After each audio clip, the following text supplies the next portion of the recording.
Hi, I'm David Humphreys, and this is the first of a series of videos about an auction lot analyzer which I've designed for the Property Auction Expert Masterclass program.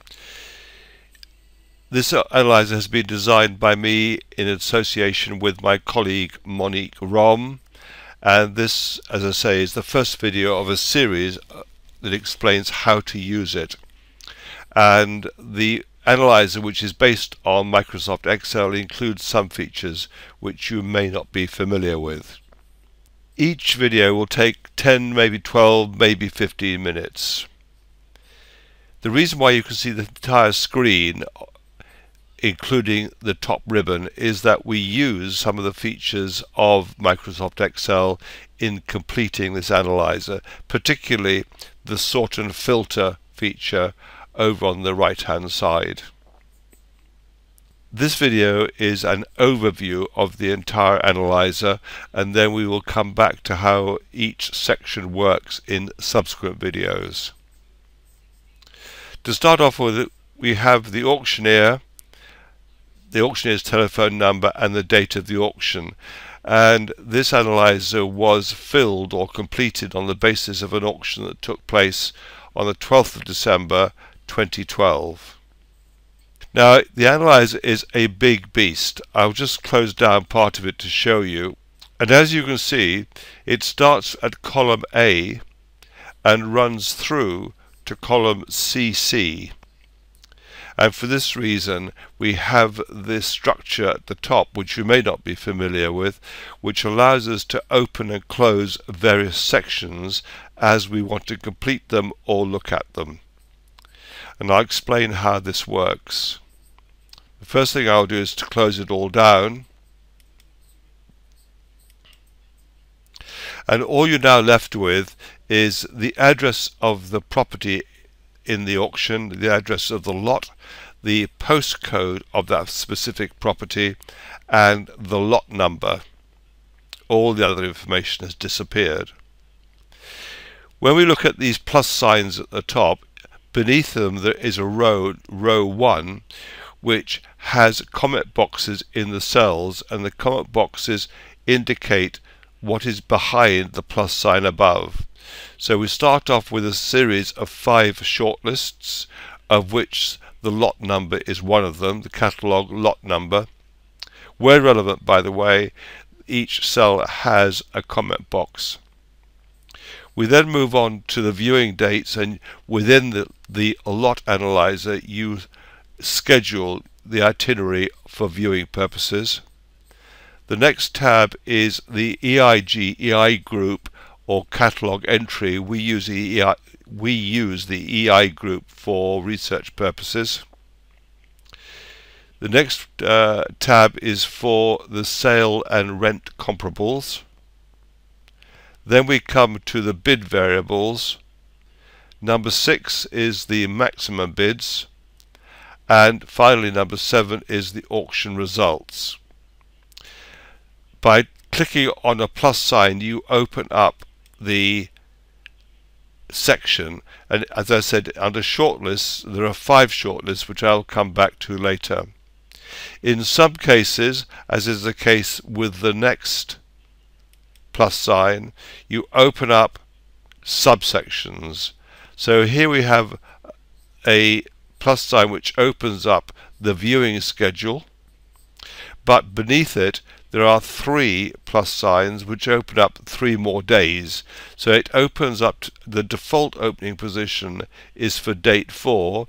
If you want to look at date 1, and you can see again we have the comment boxes 1, 2 and 3. You click on the plus sign and that opens up date 1. And this makes the navigation of this lot analyzer much simpler and much easier, and also more user friendly from the point of view of entering information. Just to stay with this date 1 for the moment, any cells which are shaded, are not clear white, are autocalcs. So behind this cell, I'll click on it, you will see that there's an autocalc, as you can see from the formula bar. So shaded cells do not require data entry. They are autocalcs. So to close this down, if you close this down here, by simply you close the whole section down, but when you reopen it, you will find that subsection is already open as well. So to close the whole thing down, you go up the hierarchy, you close that down to 3 plus signs, and then you close down the section as well. So to work through these sections, we have the viewing schedule with 3 subsections. We then come to the entries of from the catalogue or from EI group about the specific lots. Close that down. Just to go back there a second, within that there's a subsection to do with EPCs. So we close the EPC subsection down, close that section down, and go to number 4. Number 4, it's all about auction comparables, lot comparables. Close that one down and go to number 5. And this is all about bid variables, the numbers which can contribute to deciding what your maximum bid will be. Close this one down and go to number 6, which is maximum bids, and there are 4 different maximum bids that you can make depending on your strategy. And then finally number 7, which is all about auction results. So close that down, and as you can see, if I close down the auction lists and pull the slider at the bottom across, the scroll across, we're left with the auction lot address, the postcode, and the lot number. Now to move on to the pages, this is the analyzer page that we're on at the moment. We then go to a viewings page. Now this lists individual lots that we're interested in viewing and is designed to work on an iPad. So instead of having a cumbersome, very large spreadsheet, as is the case with the analyzer, having decided that you want to view properties, and I'll open up the section on viewings, you put a yes into this column, and this takes it forward, and you can then enter the lot number or the catalogue number or lot number, and it will display on this viewing list the relevant information about that lot that you need when viewing the property. The same principle applies to the bid list. Having back to the analyzer, having decided on which properties you're going to bid on, which is the last column here, shortlist number 5, you can then go into the auction with the information that you need at the auction with regard to bidding, because you will have decided what your maximum bid is going to be, and it shows you the different figures depending on your strategy.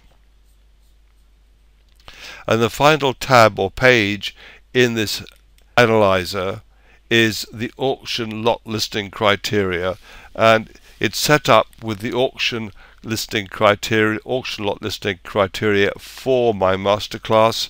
You obviously set your own criteria, but I will run through why we apply this criteria for masterclass purposes. So back to the analyzer. That completes my overview of this analyzer, and now we will, in the next video, start on looking at the detail required behind each of these subsections. That brings me to the end of the first video, and I look forward to seeing you on video 2, when we will then start to look at the individual sections in this auction lot analyzer. And remember, this is the analyzer that is provided free of charge to students in the Property Auction Expert Masterclass.